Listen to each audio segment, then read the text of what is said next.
pressure is pretty intense down here. Let's continue with our trip to the core of the Earth. Yeah.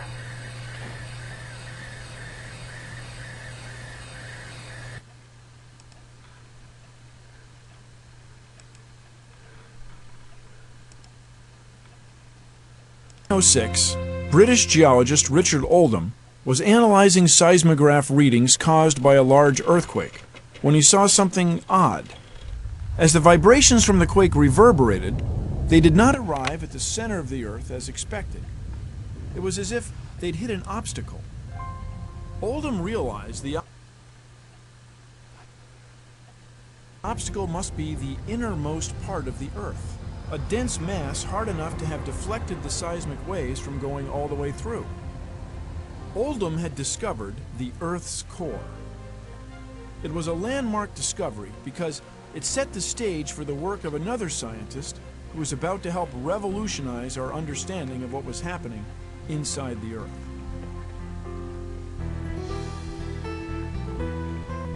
With Oldham's discovery, many believed the picture of the Earth's core was complete. But in the early 1930s, Inge Lehmann wasn't so sure.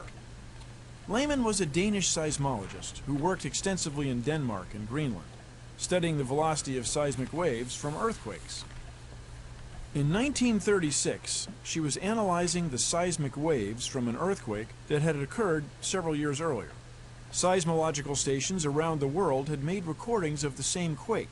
By comparing their readings, Lehmann calculated that as the seismic waves had passed through the Earth's core, there was a change in their velocity, as if they had encountered another boundary of some kind. Then it occurred to her. Something was missing from the accepted structure of the Earth's interior. The Earth didn't just have one core, it had two. The core that Lehmann had found was the Earth's inner core. Today, through precise seismic measurements, we know that it's made of solid iron.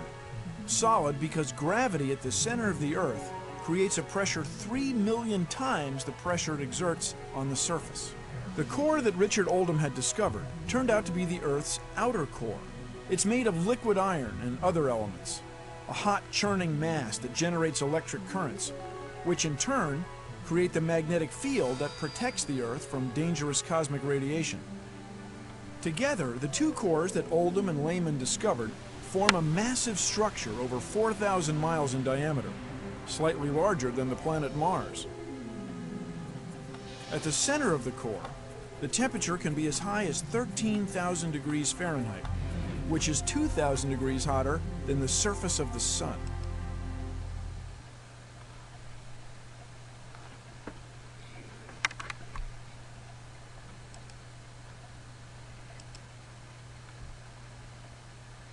Slightly larger than the planet Mars.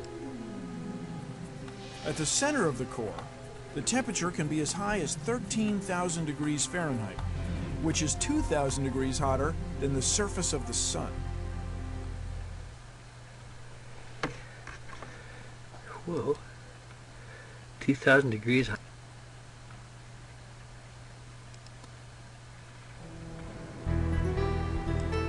For centuries, most of what we knew about the Earth's interior came from mining operations like this one. It wasn't until scientists began using seismographs to study earthquakes that they gained a more accurate understanding of the inside of the Earth. When an earthquake occurred, seismographs measured the speed and intensity of seismic waves that vibrated underground. Using this method, scientists identified different layers inside the Earth, each one characterized by changes in rock density. For example, the first layer was the crust, a skin of rock covering the planet. Its depth varied from 3 to 30 miles. Below that was the mantle, with a depth of about 1,800 miles. As for what was below that, a breakthrough discovery provided the first clue. In 1906, British geologist Richard Oldham was analyzing seismograph readings caused by a large earthquake when he saw something odd. As the vibrations from the quake reverberated, they did not arrive at the center of the Earth as expected. It was as if they'd hit an obstacle. Oldham realized the obstacle must be the innermost part of the Earth, a dense mass hard enough to have deflected the seismic waves from going all the way through. Oldham had discovered the Earth's core. It was a landmark discovery because it set the stage for the work of another scientist who was about to help revolutionize our understanding of what was happening inside the Earth. The time has come to discover the inner core. With Oldham's discovery, many believed the picture of the Earth's core was complete. But in the early 1930s, Inge Lehmann wasn't so sure. Lehmann was a Danish seismologist who worked extensively in Denmark and Greenland, studying the velocity of seismic waves from earthquakes. In 1936, she was analyzing the seismic waves from an earthquake that had occurred several years earlier. Seismological stations around the world had made recordings of the same quake. By comparing their readings, Lehmann calculated that as the seismic waves had passed through the Earth's core, there was a change in their velocity, as if they had encountered another boundary of some kind. Then it occurred to her. Something was missing from the accepted structure of the Earth's interior. The Earth didn't just have one core, it had two. The core that Lehmann had found was the Earth's inner core. Today, through precise seismic measurements, we know that it's made of solid iron. Solid because gravity at the center of the Earth creates a pressure 3 million times the pressure it exerts on the surface. The core that Richard Oldham had discovered turned out to be the Earth's outer core. It's made of liquid iron and other elements, a hot churning mass that generates electric currents, which in turn create the magnetic field that protects the Earth from dangerous cosmic radiation. Together, the two cores that Oldham and Lehmann discovered form a massive structure over 4,000 miles in diameter, slightly larger than the planet Mars. At the center of the core, the temperature can be as high as 13,000 degrees Fahrenheit, which is 2,000 degrees hotter than the surface of the sun. To get a better understanding of what we've learned from the discovery of the Earth's two cores, I caught up with Dr. Katherine Johnson, a professor of geophysics doing field research at a mine location in Southern California. What made the Earth hot in the first place? The Earth's original heat actually came from how the Earth formed. It formed through collisions of smaller bodies, we call them planetesimals. The collision of those bodies released huge amounts of heat that gave Coming the Earth from its... astronomical distance. That's right, just crashing into each other and turning all their kinetic energy into heat. And so the heat's still here. And that heat is still here. There's also heat that was released actually during the formation of the Earth's core. So all these bodies came together, they're rocky, they have bits of metal in them. That metal settled within the Earth to form gravity, just by gravity. But the change in its gravitational energy going from near the surface of the Earth to falling to the center actually also released a heat. Why hasn't the Earth cooled off? It hasn't cooled off because it actually cools very slowly. That seems perhaps surprising given how hot it is, but its original temperature was very, very hot, and so it takes the Earth is massive, so it takes a long time for it to cool. That's why smaller planets like Mars, even smaller planetary bodies like the Moon, have pretty much cooled off. But here on Earth, the cooling off of the planet is perhaps billions of years away, thanks to the intense heat of the core, which acts as a kind of natural furnace. What Oldham and Lehmann didn't know was what else the furnace was capable of, and that's our next great discovery. Whoa. Yeah, what's the next great discovery? What is the next great discovery?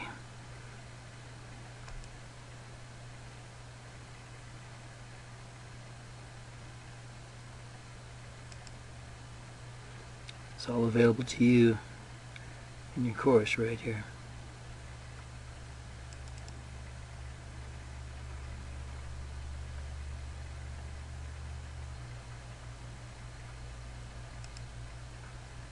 This is not science fiction.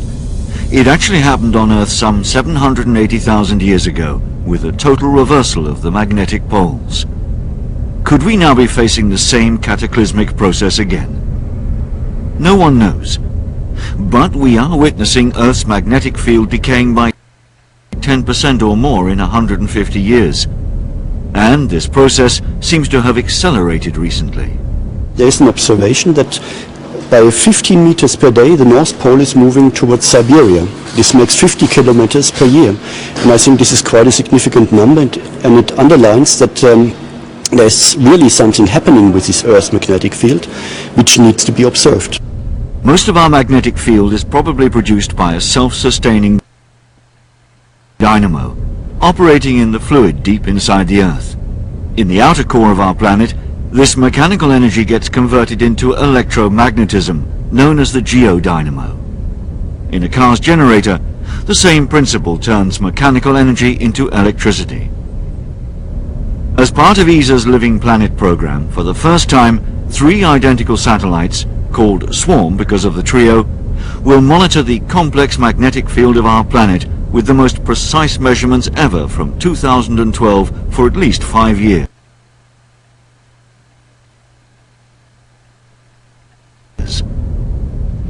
The satellites were gathered together for the first time in the Astrium plant in Friedrichshafen, Germany. When you look around here in our high bay, you see 3 satellites for swarms. The one is basically finished to go to system level testing. Number 2, you see here electrical integration is ongoing, so all the electronics is in. And number 3, you see here in upright position, it's more or less empty in the moment. You see the structures, the base platform with the propulsion system, waiting to get the electronics equipped. All 3 satellites have to undergo the same testing. Each satellite needs to be characterized magnetically on ground, so it's an enormous test program which takes us roughly 9 months. Each satellite weighs about 500 kilograms. 2 of them will fly approximately in the same orbit. The third one will cross them by 90 degrees, bringing some kind of third dimension into the measurements. This will support the objective of the Swarm mission, the best ever survey of the geomagnetic field and its evolution, and gain new insights into improving our knowledge of the Earth's interior and climate. High precision measurements of the strength and direction of the magnetic field will be given by each satellite. In combination, they'll provide the elements to model various characteristics of the geomagnetic field. During the last decades, discoveries and measurements of the magnetic field with previous space. And here's where we need to realize the potential of geodesic structure and form in buckyballs at nanotechnological 10 to the minus 9th nano size, all the way up to intergalactic membranal theory. Whoa. Missions have shown that the Earth's magnetic field and our natural shield are weakening. The field strength is decreasing rapidly in certain areas of South America and the South Atlantic, up to 12% in 30 years. For example, the decay of the so-called South Atlantic magnetic anomaly may have serious effects in space on satellites or astronauts and trains or electric grid on the ground. So there are many reasons to better understand the magnetic field and the Earth's geomagnetic environment. Where we live, the Earth, and the magnetic field is very important because some scientists compare what happens to Mars, for example. Mars had an atmosphere probably, there is still some trace of atmosphere. Mars had a magnetic field, there is still the trace of the crystal field, but the magnetic field disappeared on Mars. And then there is some hypothesis from the scientific community that the magnetic atmosphere has been blown up by the solar winds. The completion of the first flight unit of the Swarm satellite trio in Friedrichshafen represents a milestone in ESA's mission to explore the Earth's geomagnetic field. ESA scientists and world researchers eagerly await the launch of the trio of satellites from Plesetsk, Russia on the Rokot launcher during 2012. We've got to take a minute here and recognize geomagnetic field associated with geothermal energy. and the convective cycles in the mantle of the Earth. Heat. Whoa.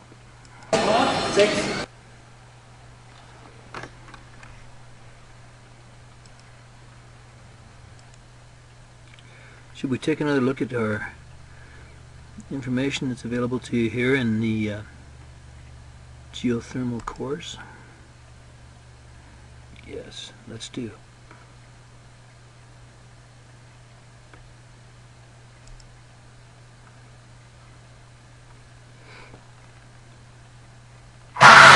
You have been charged with conspiracy. Looks like an ad to me. What do you think?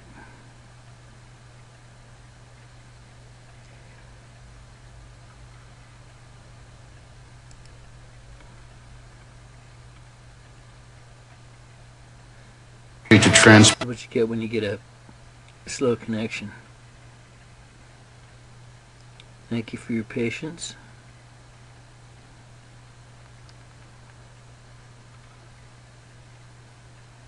Oh my goodness.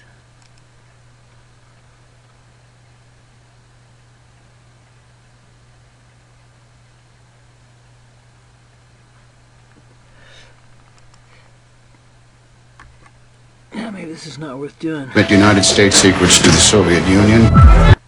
Deep within the Earth, a fierce molten core is generating a magnetic field capable of defending our planet against devastating solar winds. The protective field extends thousands of miles into space, and its magnetism affects everything from global communication to animal migration and weather. And this is directly relevant to the new gravity wave lab that they're building in Bozeman right now at the Montana State University, which is cutting edge. Patterns. But this magnetic field, so important to life on Earth, has weakened by 15% over the last 200 years. And this, scientists claim, could be a sign that the Earth's poles are about to flip. Experts believe we're currently overdue a flip, but they're unsure when this could occur. If a switch happens, we would be exposed to solar winds capable of punching holes into the ozone layer. The impact could be devastating for mankind, knocking out power grids, radically changing Earth's climate and driving up rates of cancer. Whoa.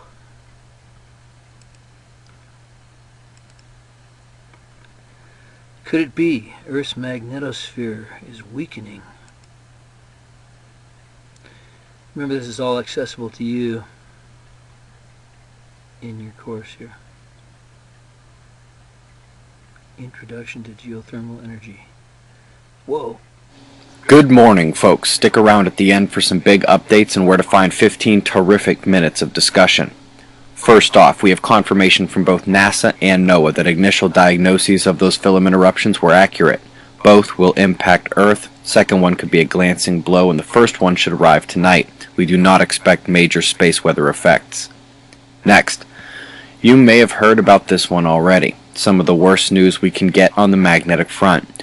Hopes that our magnetosphere would be recovering are dashed for the moment, as the trend that caused Earth's protective shield to progressively weaken 15% in the last 150 years is definitively continuing, with no place worse affected than the United States and the greater Western Hemisphere.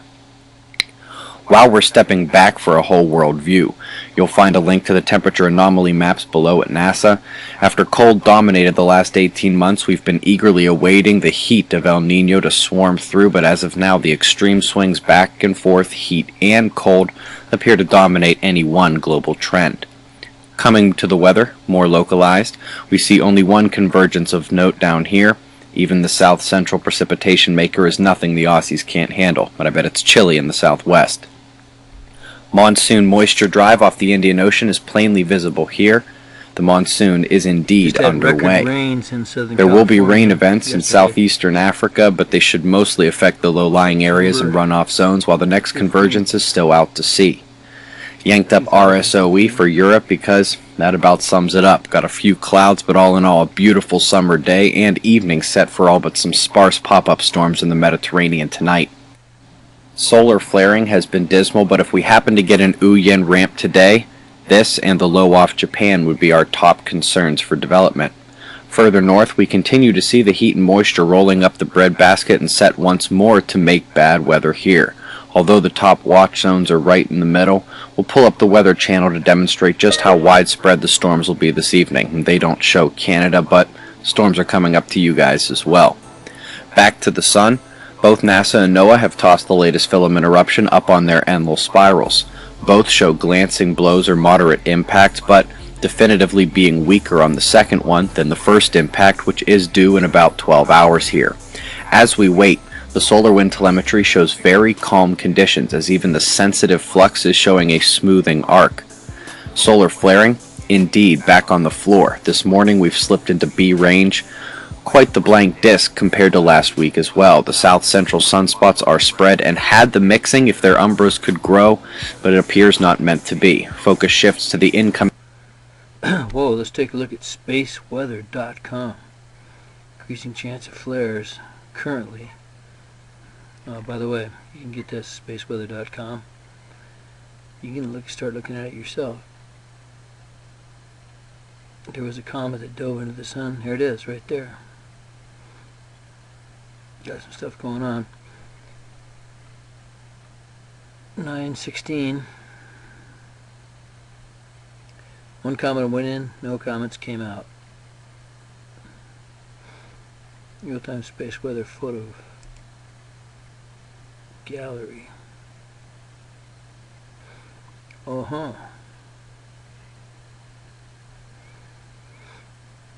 Iceland, Arizona. Look at this, Buffalo, New York.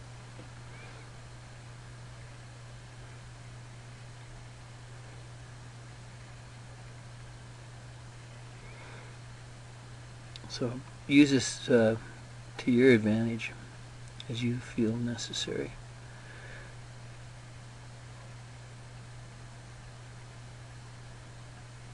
Solar stars too. It's a pretty big CME.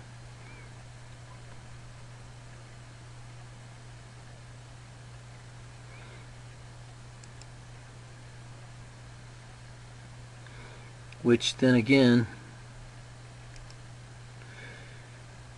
produces our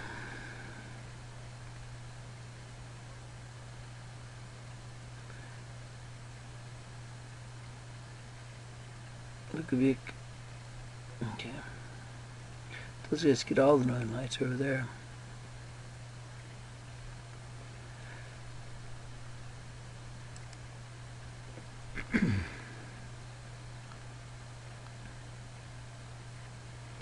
What's going on the United States side? Fairbanks, Alaska.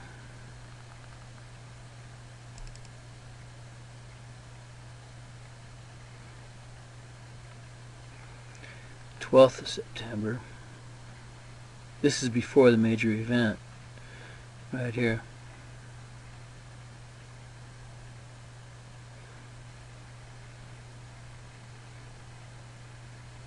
Whoa! This is setting the stage for something exciting. The attack of the sun.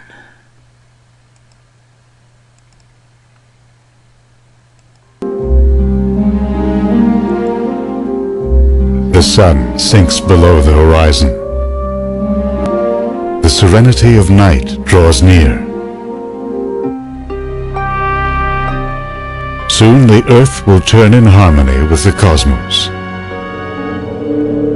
But not necessarily in harmony with our star.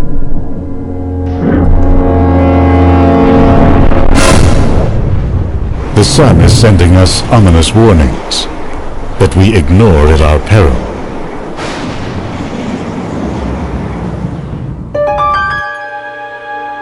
A roiling deep within. Energy building in its outer zones. What we want to look for here is some kind of contiguous or some kind of continuity between the Earth's systems and the sun systems. An eruption gathering force. We are getting better and better at reading the flare-ups, the waves, and the spots that emerge on the solar surface. But our increasingly technological society has exposed us as never before to the sun's angry moods.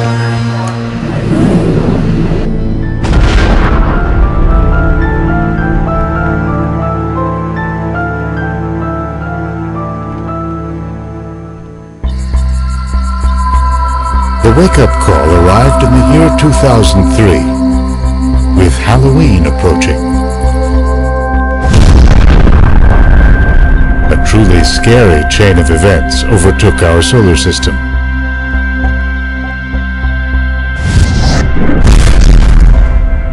"93 million miles away, the sun began to vent its rage. On its surface, dark regions called sunspots appeared unexpectedly, a sign of rising tension within. It had been 3.5 years since the sun last erupted in fury, at the peak of an 11-year cycle of solar flare-ups.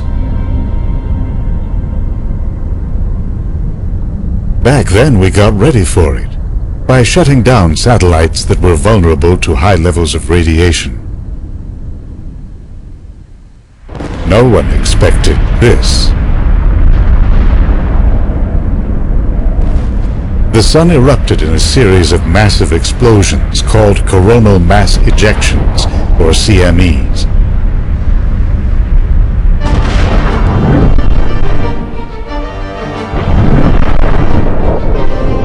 Vast electrified gas clouds raced outward. Solar telescopes recorded the action.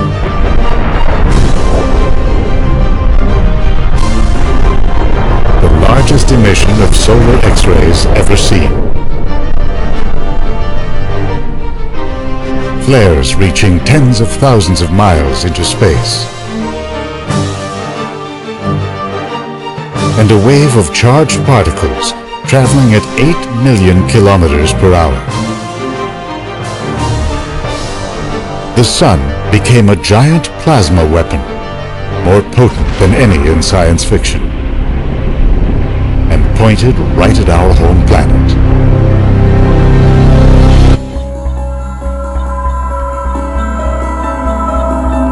On Earth, the Halloween storms produced some of the most spectacular auroras ever seen at the North and South Poles. They occur when a wave of charged particles from the sun interacts with Earth's magnetic field in the outer regions of the atmosphere. Beautiful and awe-inspiring, they were once identified as the dancing of spirits, or as signs from God. But as lovely a light show as this is, it means there are kilovolts of electricity in the air, looking for places to get down to the Earth. The Halloween solar storms brought bolts of electricity that impacted power grids around the world. Wait a second, I have an idea. What do you say we harvest this energy? Because our power grid is like a giant kind of a solar flare collector. In space, they damaged 28 communication satellites and destroyed 2. A newly installed GPS-based air navigation system went down for 30 hours. This energetic surge did not stop there. Sweeping past Mars, it was so strong that it burned out the radiation monitor aboard the spacecraft Mars Global Surveyor. Ironically, this instrument was designed to study radiation that human explorers might encounter on future missions beyond Earth. Months later, the same rush of solar energy washed over the 2 Voyager spacecraft on their way to the far reaches of the solar system.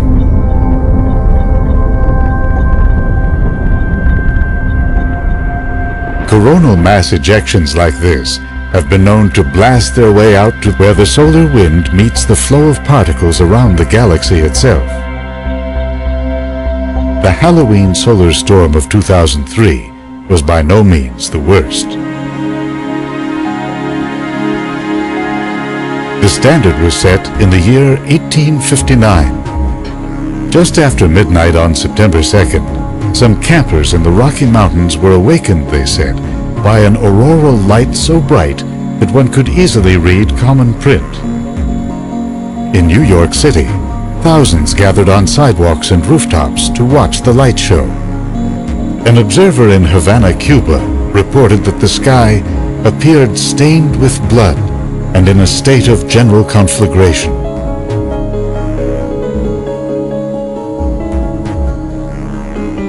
The day before, a British amateur astronomer named Richard Carrington had seen signs of what was to come. He observed an outburst of intensely bright and white light from a large group of sunspots. The eruption took aim at the Victorian version of the Internet, causing major disruptions to telegraph networks. It was a preview of the risks to our modern technological society.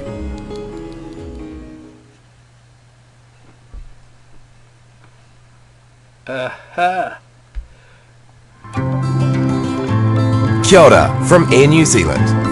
People come to New Zealand to explore breathtaking or an earthquake. A solar storm like the one in 1859 is a rare event with potentially significant consequences.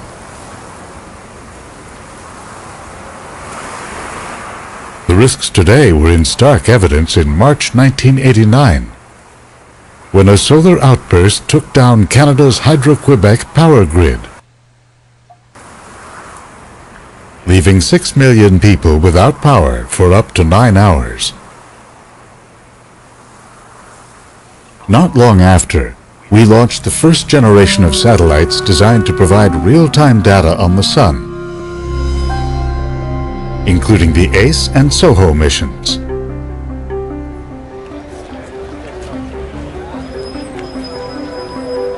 Meanwhile, the threat keeps getting worse because solar events can strike at the technological networks that increasingly define modern life. Among the most vulnerable are those that rely on GPS coordinates. Then there's spacecraft, jammed with sensitive electronics, as well as astronauts.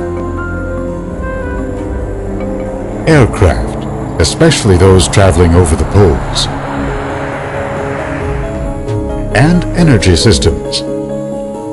To the electric power grids that bind civilization together, we are adding an array of renewable sources,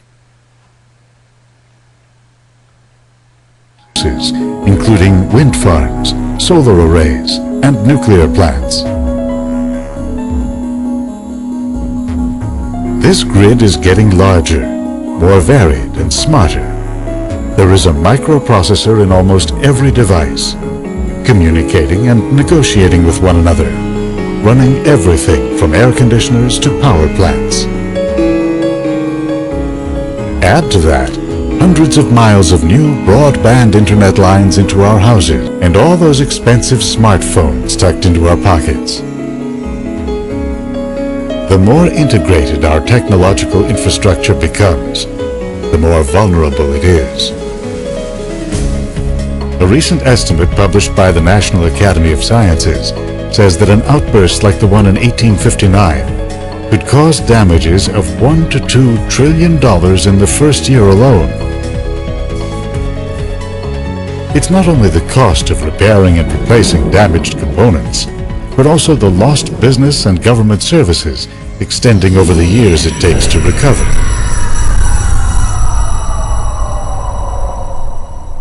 To understand what a powerful force the Sun can be, take a look at Venus. At almost exactly the same size and mass as Earth, it's truly our sister planet. Scientists have found that solar winds are steadily stripping off lighter water molecules in its upper atmosphere, What's left is a witch's brew of acetic gases and carbon dioxide that have thickened at lower altitudes, rising to some 90 times the density of Earth's atmosphere. At a concentration of 95% in Venus's atmosphere, CO2 gas trapped increasing amounts of sunlight and helped drive surface temperatures up to 464 degrees Celsius, hot enough to melt lead. How did Earth avoid such a harsh fate?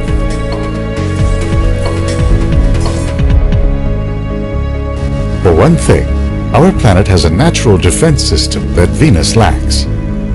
Earth spins around on its axis once every 24 hours or so.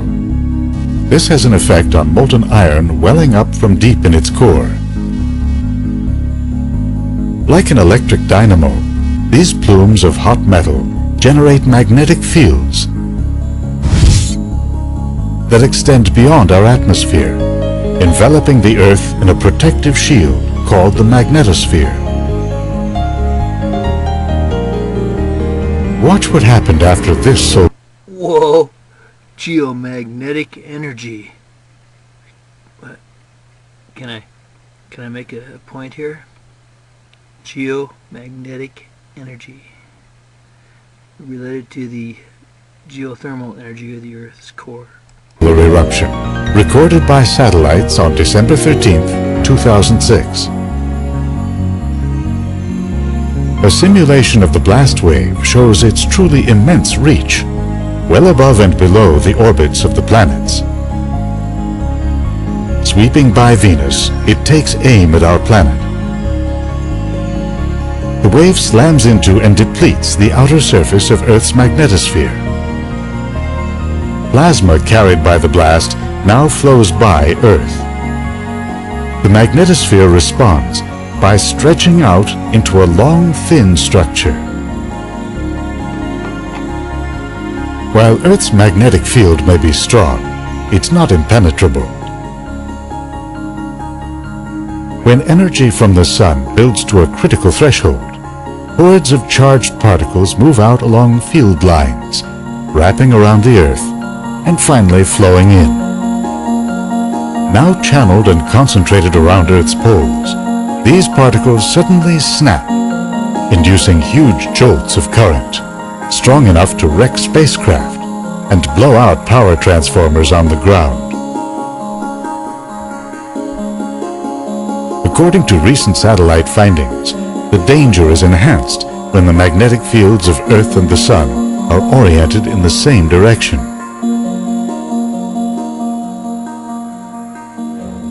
With our vulnerability to these cosmic power surges growing, we have launched a whole new generation of space. We start to look at gravity wave energy. Gravity wave energy. Get your doctorate in that. Craft to monitor the Sun. They've taken up positions in low Earth orbit. They are out plying the margins of the magnetosphere. And they're circling far out in interplanetary space to get a good clear look at changes on the solar surface. With data flowing in, scientists are drawing an increasingly complex picture of the Sun and its inner workings.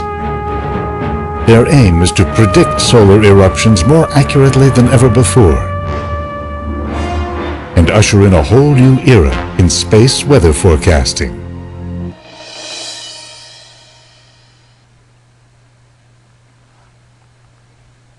One night, the Jameson distiller and an Irish craft. And you've seen that in your space weather. The star's immense gravity squeezes hydrogen atoms. The pressure and the heat. What we missed there is that the energy comes from deep within the core of the Sun. Oh, whoa. Like an Earth core? Imagine that, huh? So we have the core of the Sun, core of the Earth. Yeah.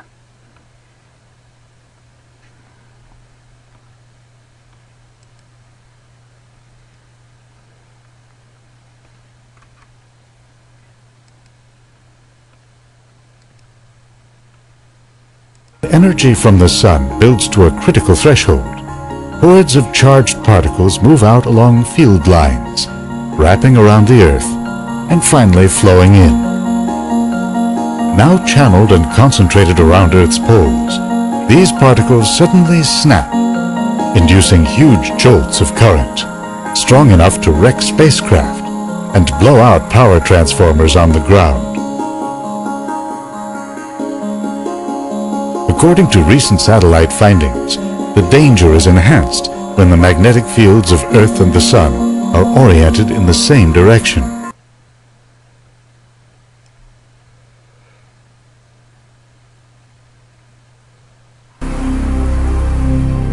You can see evidence of convection on the surface of the Sun in a pattern of ever-evolving blobs known as granules. Each blob is the convection. The physical or physics equivalent of a cloud top, only it's 1,000 kilometers across. Superimposed on these is a pattern of supergranules, even larger convective regions 35,000 kilometers across.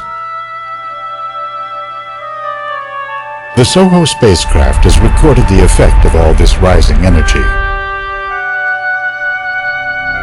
Its ultraviolet sensors show a wavy pattern of gas on the Sun's surface, along with the super-hot halo of gas called the corona. The white regions are places where the rising gas suddenly escapes. Immense loops of ionized gas, 10 times the diameter of Earth, rise and fall back. These solar prominences are hot, about 60,000 degrees Celsius.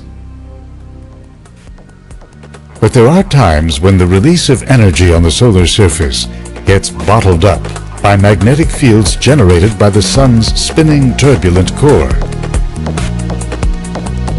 Using data from the Sun's exterior, scientists have modeled these fields as they erupt all around the Sun's surface, twisting and looping. Heat rising towards the surface follows these magnetic field lines, which can also stifle the rising columns, forming relatively cool patches. That's where sunspots form. 4 centuries ago, Galileo Galilei was the first to argue that these blotches were actually on the Sun's surface, though he suspected they were clouds. Their nature remained unclear until 1908, when astronomer George Ellery Hale demonstrated the link between sunspots and intense magnetic fields. Over the years, scientists have drawn their strange shapes in an effort to understand them. What they didn't see until recently was the heat and pressure building around them. Using data from the Solar and Heliospheric Observatory, SOHO, scientists are learning to read undulations on the surface of the Sun, the result of pressure waves ricocheting through its volume. Like the study of earthquakes on Earth, this field, called helioseismology, is a window on the movements of gas inside the Sun. It's also generating predictions of flares and sunspots, including those forming on the far side. Creators aboard the SOHO spacecraft have managed to catch. So I hope you see the relevance between that and electromagnetic flux with the current Earth. It's the moment when the energy kept by a sunspot is suddenly released. A shock wave travels rapidly outward, like a solar tsunami, with enough force to circle the star. That signals the start of a coronal mass ejection, or CME, a massive eruption of particles and hot gas. Yeah, CME, which we just had, CME 3, major coronal mass ejection.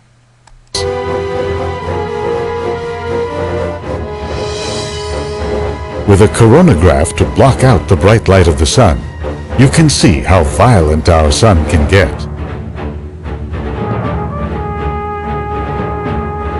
If a CME is detected blasting out from behind this artificial eclipse, you know that satellites and power systems on Earth are going to get hit hard, especially if it has been launched in the direction of where Earth will be in its orbit in about 24 to 36 hours.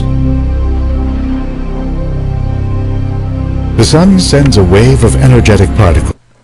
Key 24 to 36 hours, depending on the speed of the phototropics, or the photocells, that will crash into Earth's magnetic field. And as more and more of the ground around Earth gets carpeted with conductive metal, the chances are that all the juice will fry something vital to humanity.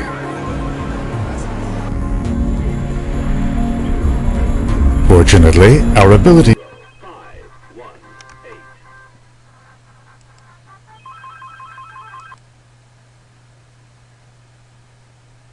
to monitor the sun's behavior is getting better.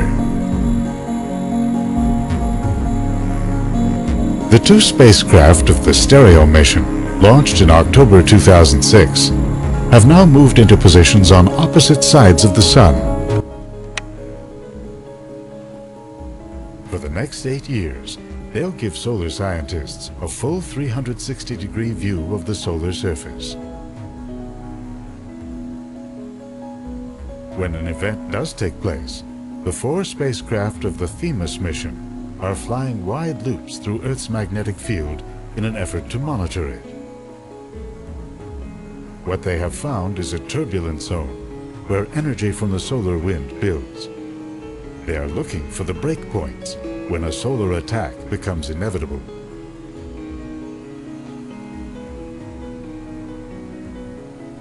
We now live in a time of popular fascination and fear of looming catastrophe.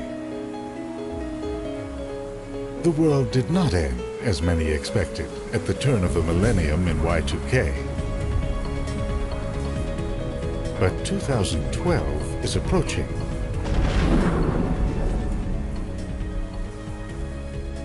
With planets going rogue, alien invasions, galactic upheaval, a bad moon on the rise. Those threats are the inventions of pop culture. The sun is real. Sunspots and other solar activity rise and fall in a cycle that lasts about 11 years.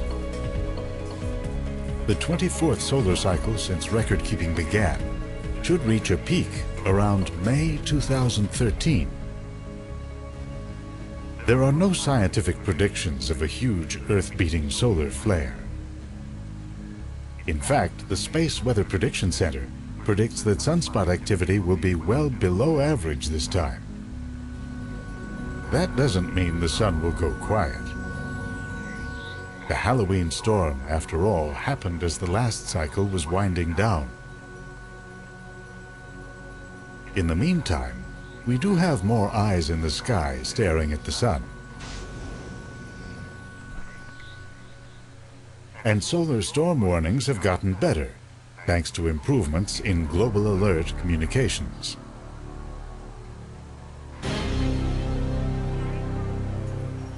With better warnings, companies and governments can more effectively shut down or shield electrical grids and computer systems. But we are still not able to predict solar weather far in advance.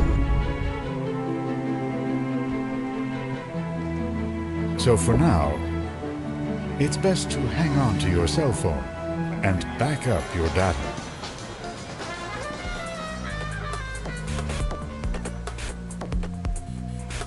Let's hope that Earth is ready for the next attack of the sun.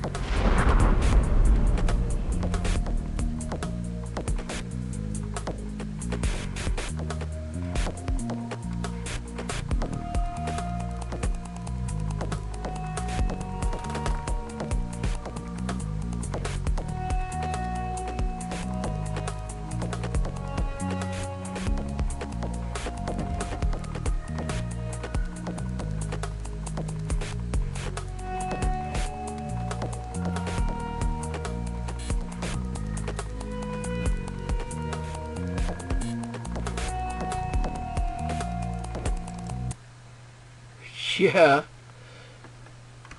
Awesome, man.